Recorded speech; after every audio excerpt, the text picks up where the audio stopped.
नमस्कार, BTV news के इस बुलेटिन में आपका स्वागत है। सबसे पहले आइए एक नजर डालते हैं अब तक की खास खबरों पर।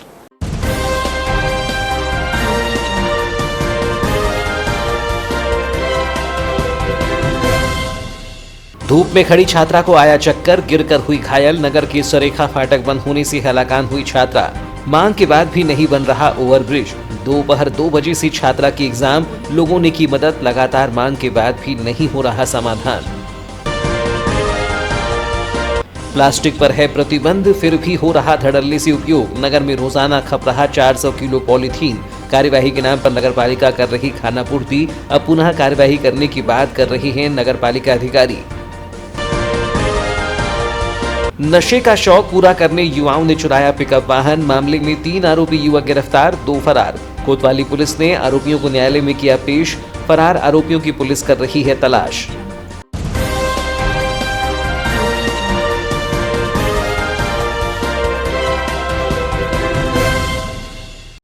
भीषण गर्मी के दौर में 2 व 4 पहिया वाहनों में आग की घटनाएं लगातार बढ़ रही हैं। गुरुवार को दोपहर पुलिस लाइन के पास एक आल्टो कार में अचानक आग लग गई। धीरे धीरे आग इतनी बढ़ गई कि मार्ग के दोनों छोर पर वाहन एक जगह रुक गए। कार बालाघाट के 79 वर्षीय गुरुजी नामक व्यक्ति चला रही थी। उनके रिश्तेदार राजेश मेश्राम ने बताया कि गुरुवार को दोपहर के वक्त गुरुजी बरघाट से बूढ़ी रोड स्थित घर आ रहे थे। गर्रा रेलवे फाटक पार करने के बाद कार के पिछले हिस्से से धुआं निकलने लगा। पीछे से आ रहे कुछ वाहन चालकों ने इसकी सूचना कार चालक को दी। वे तत्काल कार रोककर बाहर निकल गए। उनके बाहर निकलते ही कार के दरवाजे लॉक हो गए। देखते ही देखते कार आग के गोले में बदल गई। स्थानीय लोगों ने तत्काल नगरपालिका के दमकल विभाग को सूचना दी, जिसके बाद आग पर काबू पाया गया। जिले में त्रिस्तरीय पंचायत एवं नगरीय निकायों के चुनाव स्वतंत्र, निष्पक्ष एवं शांतिपूर्वक संपन्न कराने के लिए सभी आवश्यक तैयारियां की जा रही हैं। इसी कड़ी में 2 जून को कलेक्टर एवं जिला निर्वाचन अधिकारी डॉक्टर गिरीश कुमार मिश्रा की अध्यक्षता में जिले के सभी राजस्व एवं पुलिस अधिकारियों की बैठक आयोजित कर उन्हें आवश्यक दिशा निर्देश दिए गए। बैठक में पुलिस अधीक्षक समीर सौरभ, उप जिला निर्वाचन अधिकारी शिव गोविंद मरकाम, सभी एसडीएम, सभी एसडीओपी, तहसीलदार एवं थाना प्रभारी उपस्थित थे। बैठक में सभी अधिकारियों को निर्देशित किया गया कि वे अपने क्षेत्र के लाइसेंसी शस्त्रों को शीघ्र थाने में जमा कराएं। शस्त्रों की सभी लाइसेंस चुनाव प्रक्रिया संपन्न होने तक के लिए निलंबित कर दिए गए हैं। सभी अधिकारी अपने क्षेत्र में कानून व्यवस्था बनाए रखने के लिए सभी आवश्यक कदम उठाएं। समाज में अशांति फैलाने वाले आपराधिक प्रवृत्ति के लोगों के विरुद्ध प्रतिबंधात्मक कार्यवाही करें। जिन लोगों से समाज की शांति भंग होने की आशंका हो, उनके विरुद्ध धारा 107(16) की कार्यवाही करें। बैठक में सभी अधिकारियों को निर्देशित किया गया कि वे अपने क्षेत्र में शासकीय संपत्ति पर किए गए विरूपण को सख्ती से हटाने की कार्यवाही करें। जिले के ग्रामीण एवं नगरीय क्षेत्रों में कहीं पर भी संपत्ति विरूपण के संबंध में कोई शिकायत नहीं आना चाहिए। सभी अधिकारी निष्पक्ष होकर कार्यवाही करें। बैठक में सभी विकास खंडों एवं नगरीय क्षेत्र के संवेदनशील एवं अति संवेदनशील मतदान केंद्रों के संबंध में चर्चा की गई और अधिकारियों से कहा गया कि वे ऐसे मतदान केंद्रों का शीघ्रता से भ्रमण करें और वाजिब कारण न हो तो ऐसे मतदान केंद्रों को सामान्य मतदान केंद्रों में शामिल करें। बैठक में चुनाव पर निगरानी रखने के लिए सेक्टर मजिस्ट्रेट की सूची रिजर्व सहित शीघ्र उपलब्ध कराने के निर्देश दिए गए। मतदान के दिन सेक्टर मजिस्ट्रेट एवं पुलिस मोबाइल को एक साथ मतदान केंद्रों का भ्रमण करने की कार्य योजना बनाने कहा गया।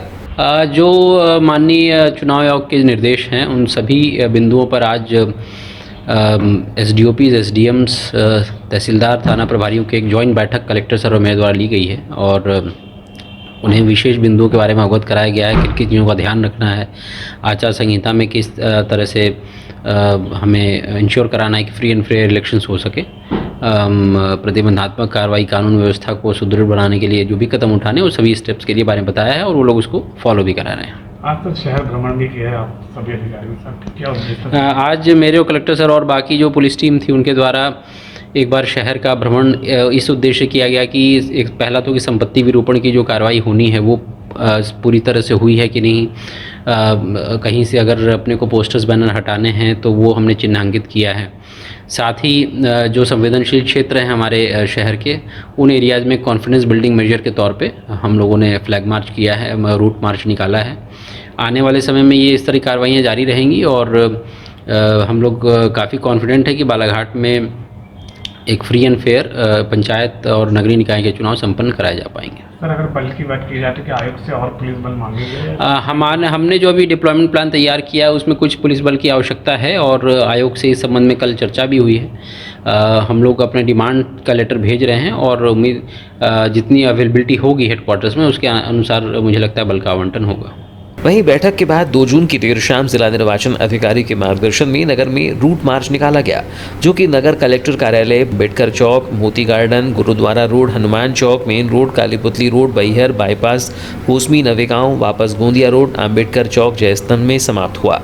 इस दौरान कलेक्टर पुलिस अधीक्षक ने route march collector doctor Girish Kumar Mishra, police अधीक्षक समीर सौरभ, अतिरिक्त पुलिस अधीक्षक विजय डाबर, एसडीएम संदीप सिंह, नगर पुलिस अधीक्षक अंजुल अयंक मिश्रा, थाना प्रभारी कोतवाली कमल सिंह गहलोत, थाना प्रभारी भरवेली नीरज मीणा, थाना प्रभारी नवेगांव प्रदीप खन्ना, थाना प्रभारी वारासिवनी, थाना प्रभारी लालबर्रा, थाना प्रभारी यातायात सहित अन्य कर्मचारी मौजूद रहे। मध्य प्रदेश राज्य निर्वाचन आयोग द्वारा निकाय चुनाव की तिथियों की घोषणा कर दी गई है। निकाय चुनाव की तिथियों की घोषित होते ही आदर्श आचार संहिता लागू हो गई है, जिसके बाद नगरपालिका ने शहरी क्षेत्र में संपत्ति विरूपण की कार्यवाही तो आनंद फानंद में की, लेकिन नगरपालिका जिसे अब तक संपत्ति विरूपण नहीं मान रही थी, वहीं निकाय चुनाव की आदर्श आचार संहिता लागू होते ही संपत्ति विरूपण हो गया है। हालांकि संपत्ति विरूपण के तहत गत दिवस शाम नगरपालिका ने नगरीय क्षेत्र में विद्युत पोलों, वृक्षों और चौक चौराहों पर लगे बोर्ड को हटाने की कार्यवाही तो की, लेकिन नगरपालिका कार्यालय में भाजपा सरकार की उपलब्धि को दर्शाते शिलालेख और बैनर पोस्टर नजर आ रहे हैं, जिसको लेकर विपक्षी कांग्रेस ने नगरपालिका पर संपत्ति विरूपण को लेकर मुंह दिखाई की कार्यवाही का आरोप लगाया है। उन्होंने कहा कि संपूर्ण नगरीय क्षेत्र में आचार संहिता लागू है, जिसके तहत नगरपालिका ने संपत्ति विरूपण के तहत केवल निजी व्यवसाय या आयोजनों के फ्लैक्स हटाए हैं, जबकि सरकार का गुणगान करते फ्लैक्स को नहीं हटाया गया और न ही नगरपालिका में भाजपा नेताओं के नाम से लगे शिलालेख को छिपाया गया है, जिससे नगरपालिका की संपत्ति विरूपण की कार्यवाही पर सवाल खड़े हो रहे हैं। उन्होंने कहा कि नगरपालिका की कार्यवाही आचार संहिता के बाद भी संपत्ति विरूपण को लेकर भेदभावपूर्ण नजर आ रही है, जिसको लेकर वह शिकायत करेंगे।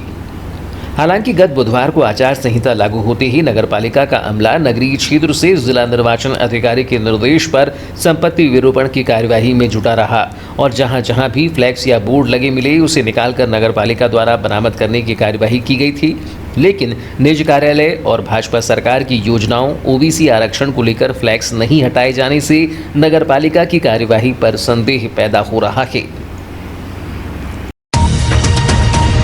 आरक्षी केंद्र हट्टा थाना अंतर्गत नाबालिग बालिका से छेड़छाड़ मामले में आरोपी को बालाघाट न्यायालय के माननीय विशेष न्यायाधीश पॉक्सो एक्ट मनोज कुमार तिवारी की अदालत ने आरोपी को 3 वर्ष का सश्रम कारावास एवं 7,000 रुपये के अर्थदंड से दंडित करने का आदेश दिया है। बालाघाट न्यायालय के माननीय न्यायाधीश ने आरोपी सालेटे निवासी 22 वर्षीय राजकुमार सरवरे को धारा 8 पॉक्सो एक्ट में 3 वर्ष का सश्रम कारावास एवं 5,000 रुपये अर्थदंड, धारा 323 भारतीय दंड विधान में 6 माह का सश्रम कारावास एवं 1,000 रुपये अर्थदंड, धारा 294 भारतीय दंड विधान में 1 माह का सश्रम कारावास एवं 1,000 रुपये अर्थदंड से दंडित किया है। अभियोजन की ओर से विशेष लोक अभियोजक आरती कपले ने पैरवी की। मीडिया प्रभारी विमल कुमार सिंह ने बताया कि अभियोक्त्री उम्र 16 वर्ष ने थाना हट्टा आकर इस आशय की रिपोर्ट दर्ज कराई कि दिनांक 23 सितंबर 2020 को संतोषी राउत के घर में जन्मदिन मनाकर अपने भाई के साथ करीब 8:30 बजे वापस आ रही थी। उसका भाई आगे चल रहा था, तभी रास्ते में गांव का राजकुमार सरवरे मिला और उससे बोला कि तुम मुझसे बात क्यों नहीं करती, कहकर अभियोक्त्री को मां बहन की अश्लील गालियां देकर उसका हाथ एवं सिर के बाल पकड़कर हाथ झापड़ से पीड़िता के दोनों गालों में मारपीट किया। आरोपी ने पीड़िता के साथ जबरदस्ती बुरी नीयत से उसके होठों पर चुंबन किया। तब अभियोक्त्री ने आरोपी को धक्का मारकर छूटकर अपने घर आ गई और घर में अपने मम्मी पापा को घटना की सारी बात बताई। आरोपी के विरुद्ध अपराध पंजीबद्ध कर विवेचना में लिया गया। विवेचना के उपरांत अभियोग पत्र न्यायालय में पेश किया गया। माननीय न्यायालय ने विचारण उपरांत प्रकरण में आई सकारात्मक साक्ष्य एवं अभियोजन के तर्कों से सहमत होकर आरोपी को दोषी पाते हुए उक्त दंड से दंडित किया। ये थाना हट्टा का एक प्रकरण है। ये 2020 का प्रकरण है। दिनांक 23/9/2020 को अभियोक्त्री जो कि 16 वर्ष की लड़की थी, उसने थाना हट्टा में प्रथम सूचना रिपोर्ट दर्ज कराई कि मैं रात्रि में अपने भाई के साथ एक जन्मदिन की पार्टी से लौट रही थी। तब अभियुक्त रास्ते में उससे मिला, उससे कहा कि मुझसे बात क्यों नहीं करती हो। फिर उसे माँ बहन की गंदी गंदी गालियाँ दिया और हाथ और सिर के बाल पकड़कर उसके दोनों गालों पे हाथ से मारपीट किया और उसके बाद बुरी नीयत से उसको किस किया। इस प्रकरण का विचारण माननीय विशेष न्यायाधीश श्रीमान मनोज कुमार तिवारी के न्यायालय में चला। फिर माननीय विचार न्यायालय द्वारा इस प्रकरण में आई सकारात्मक साक्ष्य के आधार पर अभियुक्त को दोषी सिद्ध पाते हुए 3 वर्ष तक के कठोर कारावास से दंडित किया गया।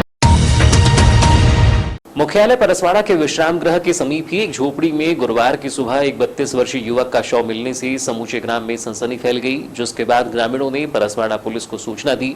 सूचना पर पहुंची परसवाड़ा पुलिस ने युवक की शिनाख्त ग्राम भिकेवाड़ा के निवासी संजय उइके उम्र 32 वर्ष के रूप में की है, जिसके बाद परसवाड़ा पुलिस द्वारा पतासाजी कर मृतक के परिजनों को सूचना दे दी गई, जिसके पश्चात पंचनामा कार्यवाही करते हुए मर कायम कर मामला जांच में लिया है। वहीं पोस्टमार्टम के पश्चात युवक के शव को परिजनों को सौंप दिया गया है।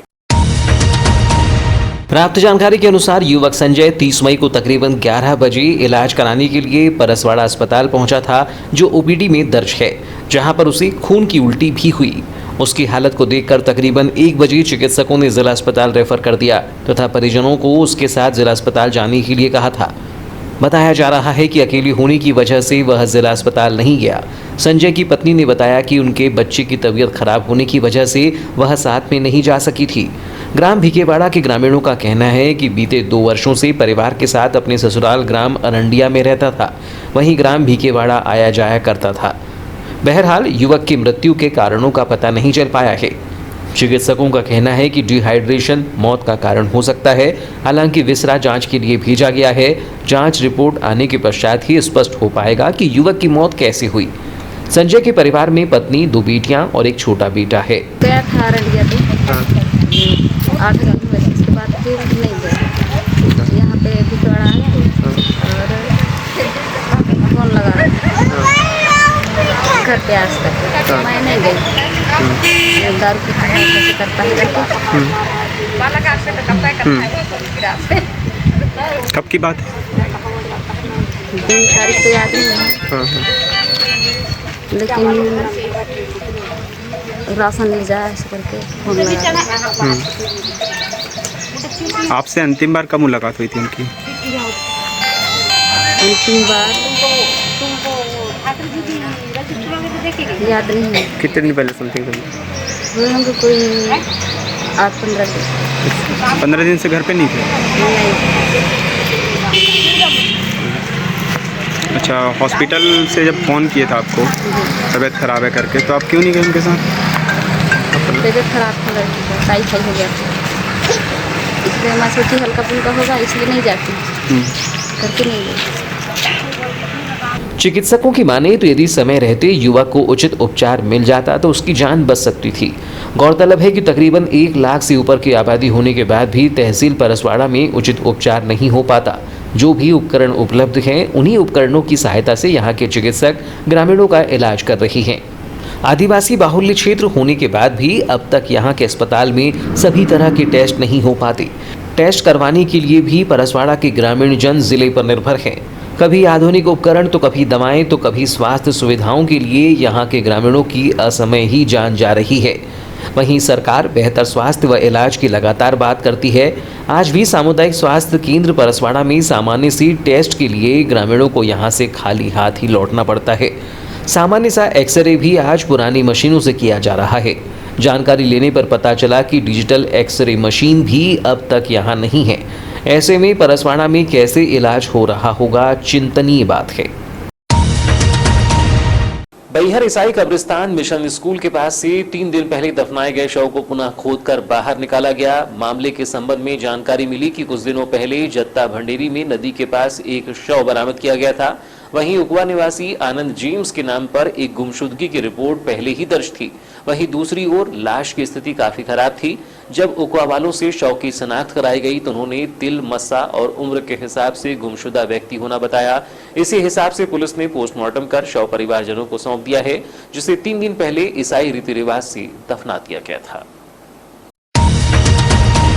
वहीं बिरसा टिंगीपुर बैगा परिवार से सुखलाल परते भी कई दिनों से लापता थे, चूंकि उनकी मानसिक स्थिति ठीक नहीं थी और इसकी थाने में रिपोर्ट भी दर्ज नहीं कराई गई थी। उनका मानना था कि कहीं रिश्तेदारों के यहाँ गए होंगे, वापस आ जाएंगे, परंतु मोबाइल व्हाट्सएप में मृत व्यक्ति की फोटो देखकर उन्होंने सुखलाल परते को पहचान लिया। अब बैहर थाने में इसकी सूचना और रिपोर्ट दर्ज कराई गई, जिसकी कार्यवाही करते हुए पुनः शव को कब्रिस्तान से दफनाने के बाद निकालना पड़ रहा है। समाचार लिखे जाने तक बैहर पुलिस की कार्यवाही जारी है। अभी इस संबंध में और भी जानकारी सामने आना शेष है। बैहर से हरीश कोठारी की रिपोर्ट।